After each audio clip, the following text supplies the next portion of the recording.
Hello, lovely people. This week's video is one of my favourite ones to make every year, and that is my Non-Fiction November TBR. Doobie doobie doobie doobie doobie doobie doobie doobie doobie doo. Doobie doobie doobie doobie doobie doobie doobie doobie Sophie Vlogs. Non-Fiction November is a reading initiative that is run by Olive over at A Book Olive. The general goal is just for you to read more non-fiction than you would otherwise read. I tend to read about a third of my reading is non-fiction, and that's pretty solidly reliable by now. It might vary month to month, but like overall at the end of the year, it pretty much works out to be like 33%. So when non-fiction November rolls around, I just sort of try to just make sure that the larger proportion of my reading is non-fiction, and then I will still read fiction, but I tend to try and flip that. As always happens, Olive very kindly gives us 4 word prompts that we can work off of if we want to. I always like doing this. I usually try and assign 2 books per word, just because I find that fun. I always end up thinking of so many more possible interpretations for the words than what I end up actually having books for, because I think like, oh, you could go down this path, you could go down this path, and then I look at what books I own and I'm like, I'm going to go down this path because then I can read the books I already own. So there are 4 words this year. I'm going to read each word and then I'm going to tell you what books I have chosen for it. Okay, so the first word is element. And I thought of a lot of different interpretations of this, but I'm going for a fairly obvious one, I feel. I'm looking at the elements. So what I've done is I've picked 2 books that I feel tie into different elements in the world, like, you know, like fire, air, water, earth kind of vibes. So what I've done is I've gone for diametrically opposed elements. So I've gone for fire, and for fire I've picked Small Fires, an epic in the kitchen by Rebecca May Johnson. This is a piece of food writing. It has very recently been released. I have heard much praise. There's a quote from Nigella on the cover. I've heard lots of good things from the types of people like Kate Young, Ella Risbridger, those kind of people who I love to follow on Instagram. I am heavy into food writing at the moment. Just since I was diagnosed with food allergies, I have coped to the massive change in my diet by just sort of really throwing myself into food and viewing it as a positive challenge so that I can sort of learn areas of cooking that I've not explored before and stuff like this. And one thing that is actually really personally helping me cope with this huge health update that I've had is just genuinely following people on Instagram who just post about food all the time, but in a way that I find very positive and that inspires me and doesn't make me feel any pressure or any sort of thing like this, but just gives me ideas of stuff I could do. Or even if they're posting things that I can't eat anymore, I'm still like, this is like, let's take the energy of this and let's do something with it. So that's why I've been buying a lot of food writing recently, because I've been sort of wanting to channel that in my reading as well and just go ham on the inspiration. So this is one that I'm very excited for. I understand that it's written in quite a poetic way, or and that it's sort of really like revisiting this relationship we have with food and like that kind of thing. So very looking forward to that one. It's very relevant to my interest at the moment, as is the next book actually. So I also went for the element of water. And so for water, I've got the Seaweed Collector's Handbook by Meek Zwamborn.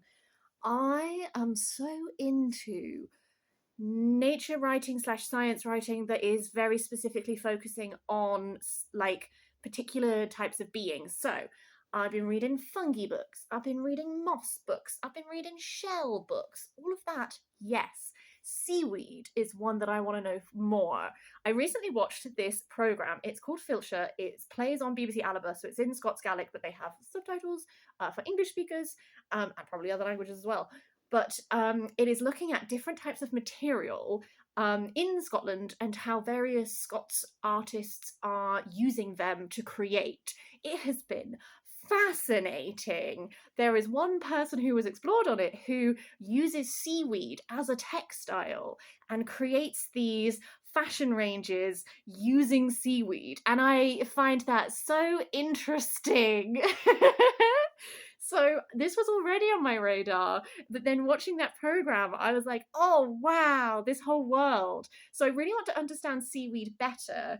And like algae and stuff like that, just these organisms that are very differently structured to my understanding of plant life. I don't know if that makes sense, but that's what I'm feeling. I think that the cover of this is beautiful. There's lots of mixed media in it, so it has lots of pictures of things. I believe there's, from briefly flicking through, there's also like images, poems, as well as the writing. I'm hoping for this to deliver like in a book form everything that like Filcher has been delivering to me in like a TV show form, and I'll just be really inspired and interested in that kind of thing. The next word was record or record, depending on your interpretation. Again, I thought of loads of different ones. I was like, oh, record, I could do something about music, but I don't have any music books on my TBR at the moment. I was like, all of these things. What I've decided to go for is the act of recording one's life, which I feel like might be another really obvious interpretation, but I don't care. So the first book that I have down this vein is Remembering Shanghai, a memoir of socialists, scholars, and scoundrels by Isabel Sun Chao and Claire Chao. This is Isabel Sun Chao's memoir of growing up in Shanghai. So Isabel grew up in like I can't remember if it's the 20s and 30s, it's the 30s and 40s, I believe. 20s, 30s, 40s, sort of very glamorous, very high life, very socialite. But then with the advent of the Second World War, with the Japanese invasion, with and then later with Mao's rise to power, obviously her life experience drastically changed. My understanding is that with Mao's rise to power, Isabel actually moved to Hong Kong, and she didn't realize, but she wouldn't see some members of her family again. And then this book is her and her daughter Claire sort of returning and rediscovering their family. I think there's illustrations in this. I have heard, oh, there are, yes. There's lots of illustrations and pictures and stuff like that in this. The other one is The Unwomanly Face of War by Svetlana Alexievich, which is, again, looking back at the Second World War. I know that the author was originally a journalist, and she lived during the time of the Soviet Union.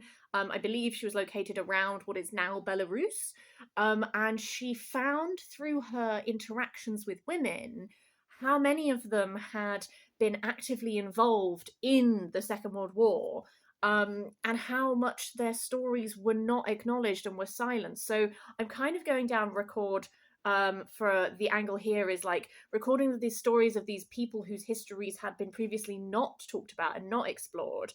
I know that this was banned in the Soviet Union when it was released because it kind of went against what the official narrative of the war had been. I do think that then it was then followed by a really heavily edited version that became really popular in the Soviet Union. But this is on my radar, I think, because when I went on holiday to Munich, I went to some kind of a museum or something, and it talked about this in relation to one of the artist's work that I was seeing. My tiny little sieve brain is really coming into play here because I cannot remember the specifics, but there's some sort of a reason like that, which is why this was on my radar in the first place. I'm really interested. I've never really read anything from this sort of perspective, and I enjoy these narratives which explore the experiences of lots of different people. The next word is border, and I've been thinking about borders in relation to the types of nonfiction that I already own, to do with borders of countries and that kind of thing. So the first one for that would be Neighbours from Hell, English Attitudes to the Welsh by Mike Parker. You know, the border between England and Wales has historically been much more mobile than I think people sometimes think it was. When you look at maps from like the 1500s, what was Wales then includes areas that I think people now would be quite surprised would have been considered Welsh. And there's also, you know, that element of people who live on borders. There's a lot of overlap between what experiences are actually the same and that kind of thing. I live with someone with Welsh heritage who is very passionate about Wales, so that's why so often in these videos I end up reading books to do with Wales, and this has been lent to me by my partner. It's looking at stuff to do with like English ideas of the Welsh character, English ideas of the Welsh language, that kind of thing. I think that should be a really interesting read. I picked for this prompt is In the House of the Interpreter, a memoir by Ngugu Thiong'o. Ngugu Thiong'o is a very famous Kenyan author. I recently read one of his fiction books, The Wizard and the Crow, which I talked about at the very start of my September wrap-up. I loved it. It was 5 stars. This is his memoir. Specifically, I believe it's based around like the early 50s, and sort of the turmoil that Kenya is in. I believe that Anuyo Thiong'o was studying in Nairobi, and then he returns home to find that his house has been razed to the ground, his entire village has been moved to the road closer to a guard checkpoint. His brother, who fights for the rebels, is captured by the British and taken to a concentration camp. He himself comes into conflict when he is victimized by a police officer on a bus journey and put in prison. This is his memoir about this time. I do want to know more about the history of Kenya's independence. I have heard of the concentration camps that the British did in Kenya, but I don't really know much about them in much detail. I'm hoping that I'm going to learn a lot from this. I already know that I think he writes brilliantly. I'm interested to get a better sense of him, because I always find it interesting when you read someone's fiction and then you end up reading like their memoir, their non-fiction, what they are actually like, what sort of they portray themselves like. Why I picked this for Border was I was sort of going by that concept of countries gaining independence, countries establishing their sense of country, their borders, quite literally was sort of the vibe I was going with. And then the final word is secret. So for this, my first book is The Hidden Life of Trees by Peter Wohlleben, which is has a foreword by Tim Flannery. What they feel, how they communicate, discoveries from a secret world. This is exploring a concept that I am sort of already familiar with, which is that like forests are a connected web and that trees communicate with each other. Personally, I've been reading about it from like a fungi perspective of the like mycelial network and that kind of thing. But also I believe Robin Wall Kimmerer talked about it in Braiding Sweetgrass with this concept of like the World Wide Web that is trees and nature communicating with each other, but I've not read it from the perspective of actually looking at the trees themselves very much. So that's what I'm hoping to get a lot more illumination on. And then talking about illuminating, I've also got Hidden Hands, The Lives of Manuscripts and Their Makers by Mary Wellesley, which is a beautiful edition. I got this in the Waterstones like Christmas. You know, they do like those massive sales on hardback. I think I got this for like a tenner and I was like, yes! Never heard of it before. It is absolutely my jam. So we are looking at medieval manuscripts, the people who wrote them, the people who illuminated them, but also like what happened beyond their creation, like the people who bought them, the people who read them, the people who collected and preserved them. It's hard to, I think, really grasp how important manuscripts are to our understanding of history. Like there are so many things which we just would not know if manuscripts did not exist. I was reading Femina just there. That one? Oh, I don't know which way I have to move my hand.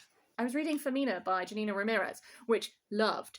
But she talked about like the rediscovery of certain writings, like stuff like Hildegard of Bingen and stuff like this, that we've lost some of these manuscripts. They're gone forever. But how valuable those knowledges are when you rediscover manuscripts. Like, oh bloody hell, what's her name? The woman. Oh fuck. Why am I blanking on her name? That woman whose name I can never bloody remember. I'll put it in it'll pop up somewhere along here. Massively famous when we rediscovered her piece of writing and we were like, oh, this is one of the earliest pieces of writing we have. Oh, she was like a merchant. Oh, fucking me, I can't remember. There's a whole bloody chapter on her in that book. However, what I am waffling about is manuscripts are so vital to preserving history, to our understanding of like literature from ages past and all kind of stuff like this. So I am very interested to learn more about their creation and and like contemporary attitudes towards them, all this sort of thing. So very thrilled. I'm really excited for Nonfiction November. I love it. I do. I always have the most fun taking part. I always really enjoy seeing everyone else's videos, their TBRs, their wrap-ups, all of the challenges that people do. I might try and do some of the Instagram challenges maybe on my Instagram. I don't know. My Instagram's always just a bit like, sometimes you get books, sometimes you get food, sometimes you get my face. That's about it. But yeah, I would love to know if you've read any of these, if you have thoughts on any of these, where you would go with the prompts.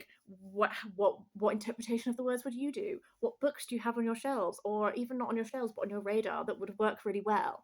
I would love to hear. Do let me know.